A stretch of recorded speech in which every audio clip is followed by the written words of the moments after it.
ये घटना अरुण नाम के लड़के के साथ घटी थी। अरुण नागपुर में रहता था। इसकी ज़िंदगी बहुत अच्छे से चल रही थी, लेकिन एक चीज़ की कमी थी प्यार की, परिवार की।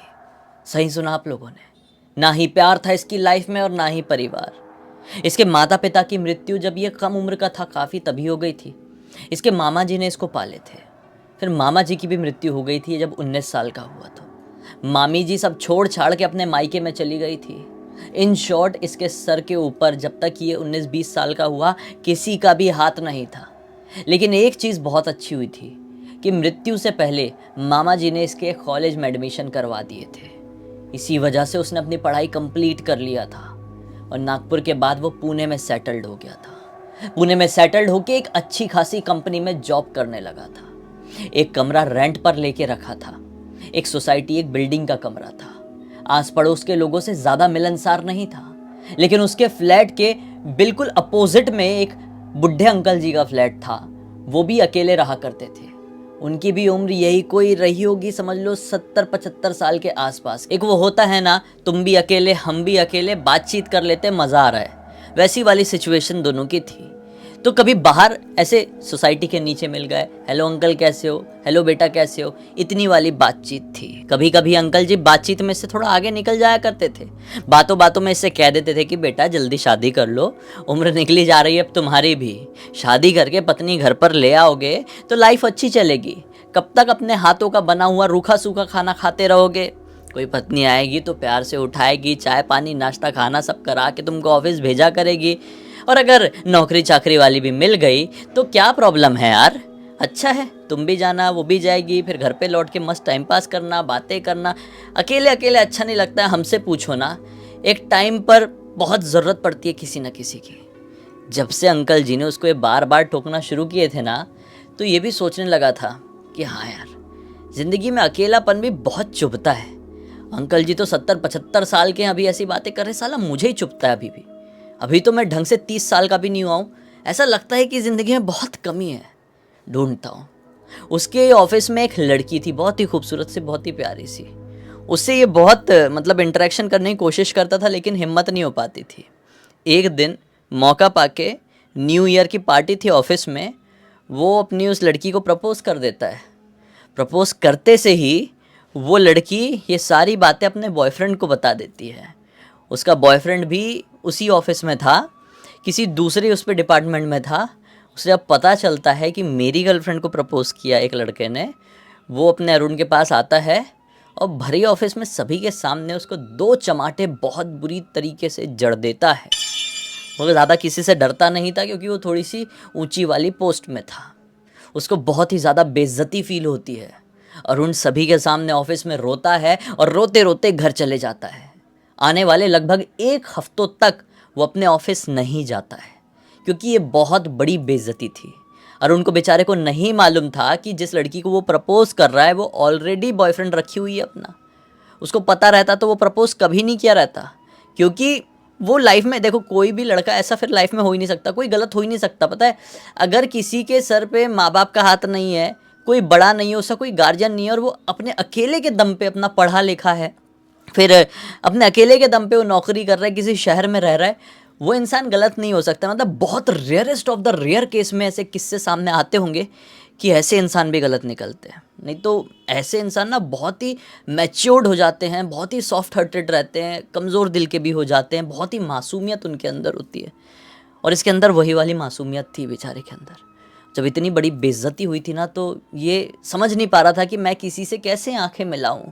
ऑफिस जाना बंद कर दिया था। 1 हफ्ते बाद उसका कोई सीनियर खुद उसके घर पर आया था, बोला था कि तू चल अभी ऑफिस।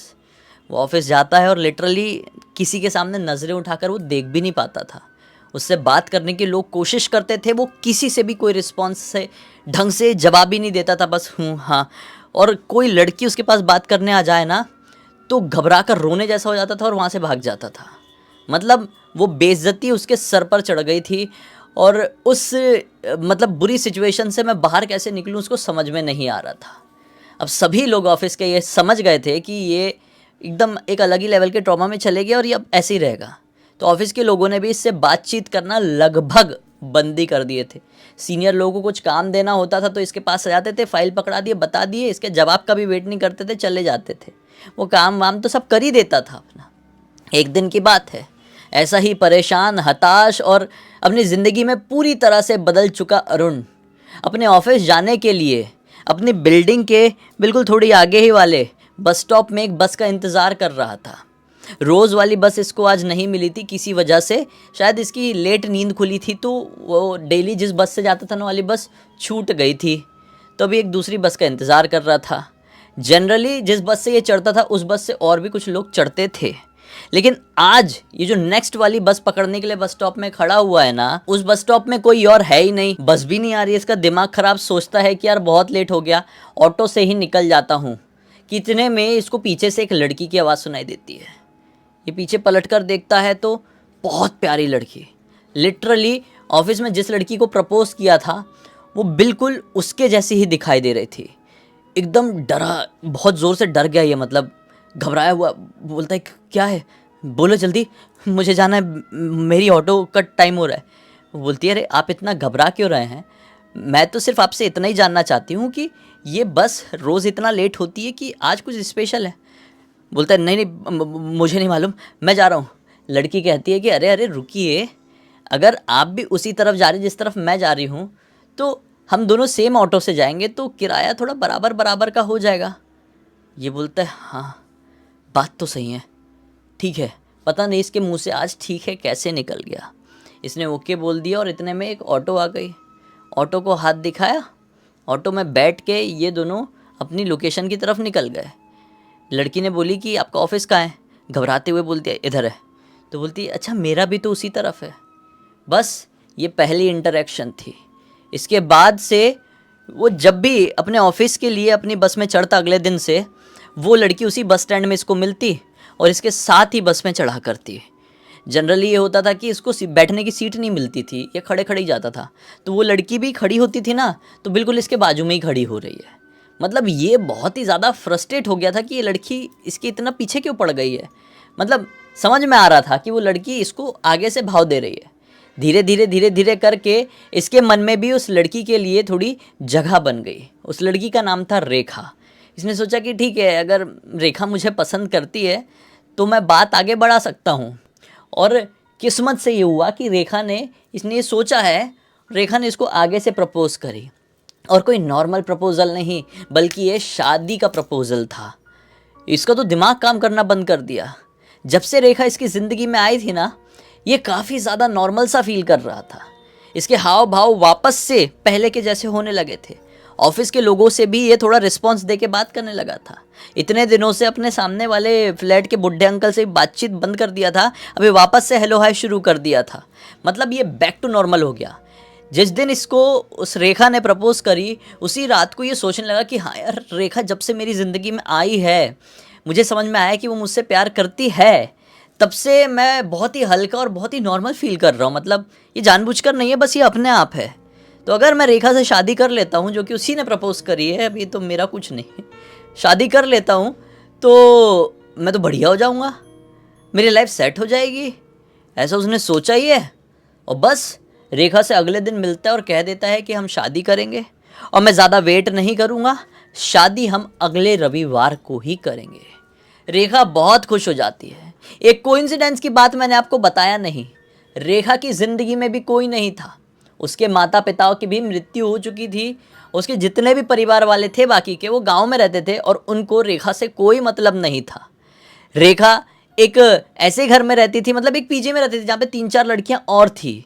इसलिए रेखा कभी भी अरुण को अपने घर की तरफ नहीं बुला सकती थी और बुलाती भी नहीं थी। और अरुण भी वैसा नहीं था। अरुण ने जस्ट उसका प्रपोज़ल एक्सेप्ट किया और उसको बोल दिया था कि संडे को ही हम शादी कर रहे हैं, मंदिर में जाके करेंगे। उसने बोली थी कि नहीं, मैं भगवान के ऊपर विश्वास नहीं करती हूँ, मंदिर में नहीं करेंगे, तुम बस, और कोर्ट मैरिज वगैरह, मतलब मुझे ना ये सारी चीज़ों की उसमें पढ़ना ही नहीं है। मुझे सिर्फ तुम ना प्यार से आके मेरी मांग भर दो, तुमको जो पसंद है वो साड़ी मेरे लिए लेके आ जाओ, हम शादी कर लेंगे, तुम्हारी और मेरी शादी हो गई, समझ लो, मैं तुम्हारे घर पर रहने लगूंगी। मेरे लिए मांग भरना, सिंदूर और साड़ी इंपॉर्टेंट है। मैं इस दुनिया में किसी चीज़ के ऊपर ट्रस्ट नहीं करती हूँ, बस तुम्हारे ऊपर करती हूँ। इसको तो बहुत ही अच्छा लगा कि चलो यार पैसे बचेंगे। अभी क्या था ना कि कुछ टाइम से इसका परफॉर्मेंस ख़राब था ना, तो इसकी सैलरी में बहुत कट डाउन हो रहा था, ऑफिस भी ढंग से जा नहीं रहा था ना ये, तो पैसों को भी थोड़ा ये बचाने लगा था। वैसे तो अच्छा खासा पैसा था, लेकिन ये बदल गया था।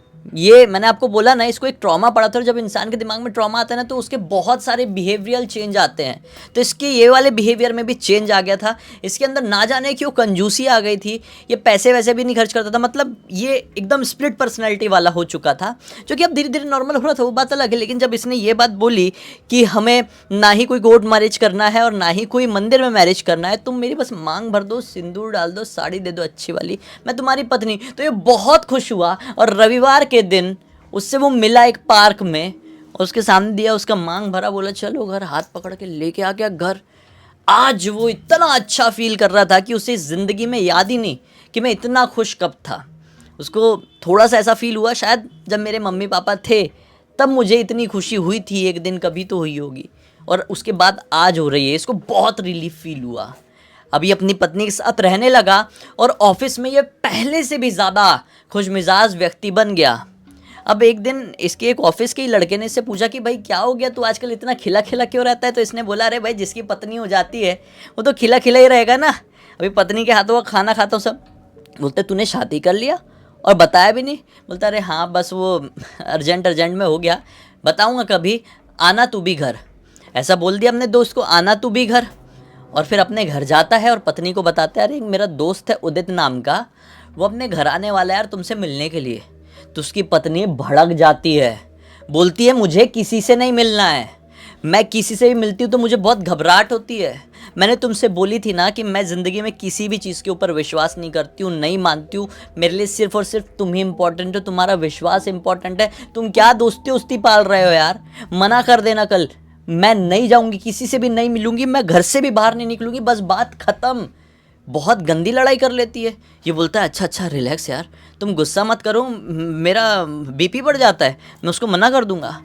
ये जाके अपने दोस्त को बोल देता है, भाई क्या हो रहा है ना कि मेरी पत्नी ना थोड़ा मायके जाने की है, तो वो जब आएगी तो मैं तुझे बताऊंगा, तो अभी कैंसिल कर दे। वो बोलता है कोई बात नहीं, हमें बाहरी पार्टी दे देना। तो अपने दोस्त को बाहरी पार्टी दे देता है।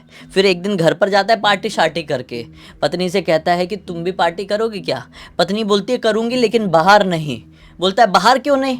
जवाब में कहती है कि बाहर जाऊंगी तो मेरा बीपी ऊपर नीचे होने लगेगा, मुझे घबराहट होती है, मैं सिर्फ और सिर्फ घर के अंदर ही रहूंगी। ऐसी प्रॉब्लम बहुत सारे लोगों को होती है, मुझे भी होती है। मैं घर से बाहर ज़्यादा निकल नहीं पाता हूँ, निकल रहा होता हूँ तो एकदम ऐसी सांस चढ़ने लगती है, पता नहीं ये क्यों है। लेकिन इतने लेवल का नहीं है जितने लेवल का रेखा को था। मैं निकलता हूँ, थोड़ा डर जाऊंगा लेकिन निकलूंगा। लेकिन रेखा का तो ऐसा था कि उसके पसीने छूटने लगेंगे घर से बाहर निकलने से। ये तो कुछ होता होगा, कुछ तो भी ये फोबिया होगा जो बहुत सारे लोगों को होता है, जिया को भी थोड़ा सा है। हाँ तो खैर रेखा का ये वाला सीन था। अब शादी के इसको लगभग 1 आध महीने हो चुके हैं। रेखा ना ही घर से बाहर निकलती है अपनी घबराहट के मारे, और ना ही किसी से मिलती जुलती है। ठीक है, इसने भी उसी तरीके से रेखा को एक्सेप्ट कर लिया। थोड़ी अजीब है लेकिन एक्सेप्ट किया है। एक दिन की बात है, ये नीचे गया हुआ था कोई सामान लेने के लिए, तो सामने फ्लैट वाले अंकल जी क्रॉस करते हैं, और बेटा कैसे हो, अच्छे लग रहे हो भाई, फिट फाट लग रहे हो। ये बोलता अरे हाँ अंकल शादी हो गई ना। अंकल जी शॉक्ड, बोले बेटा तुम्हारी शादी हो गई, हमको बताया नहीं यार, मतलब तुमने तो बैचलर पने का अपना ग्रुप तोड़ दियो। बोलता है अरे अंकल बस ऐसा अर्जेंट में हो गया था, कभी बताएंगे आपको बताएंगे। तो बोलता है बिल्कुल बताना। बूढ़ा अंकल बोलता है बिल्कुल बताना, और बहू को घर पर लेकर आना, एक दिन हमारे घर का खाना खाओ, हमारी बाई बहुत टेस्टी खाना बनाती है, एक दिन बहू के हाथों को भी आराम दो। ये बोलता है अंकल नहीं, मैं आपकी बहू को आपके घर लेकर नहीं आ सकता, क्योंकि वो ऐसी है। अपनी पत्नी के बारे में, रेखा के बारे में अंकल जी को पूरी बात बताता है एक बेंच में बैठ के सोसाइटी के नीचे। अंकल जी बोलते हैं तो बहुत बड़ी प्रॉब्लम है, गलत बात है। अगर वो ऐसी ही रहेगी तो मैं उम्र के तजुर्बे से बता रहा हूँ, आगे चल के उसको बहुत प्रॉब्लम हो जाएगी। जो व्यक्ति घर से बाहर नहीं निकलता है, किसी से इंटरेक्ट नहीं करता है, उसके दिमाग में होने लगता है कुछ ना कुछ लोचा भाई, उसकी लाइफ टाइम भी, लाइफ ड्यूरेशन जो एज होती है वो भी कम हो जाती है। तुम अपनी पत्नी को थोड़ा नॉर्मल बनाने की कोशिश करो, डॉक्टर के पास भी ले जाना पड़ सकता है फ्यूचर में। नॉर्मल बनाने के लिए तुमको कुछ नहीं करना है, अपनी पत्नी को कहीं घूमने लेके जाओ, थोड़ी खुली जगह पर, कोई हिल स्टेशन वगैरह लेकर जाओ, तो वो भी अच्छा फील करेगी। ये सोचता है हाँ यार, अगर मेरी पत्नी रेखा को यहाँ पर लोगों से मिलने जुलने में घबराहट होती है, बड़ा शहर है, भीड़ भाड़ है, मैं अपनी पत्नी को अगर कोई खुली जगह लेकर जाता हूँ, कोई हिल स्टेशन लेकर जाता हूँ, तो उसको मज़ा आएगा, उसको बहुत अच्छा लगेगा। ये करता हूँ मैं बात। जाता है अपनी पत्नी को कहता है कि घूमने के लिए चलोगे क्या हिल स्टेशन। मैं पुणे में घूमने के लिए नहीं बोल रहा हूँ, भीड़ भाड़ वाली जगह में नहीं, लोगों से इंटरेक्शन करने नहीं बोल रहा हूँ, किसी हिल स्टेशन जाएंगे, एक रिजॉर्ट को बुक करेंगे, वहाँ पे कुछ दिन का स्टेकेशन करेंगे, मज़ा आएगा, एक हनीमून जैसा हो जाएगा। ये जब सुनती है कि किसी खुली जगह में और किसी से मिलना जुलना नहीं है, तो हाँ बोल देती है।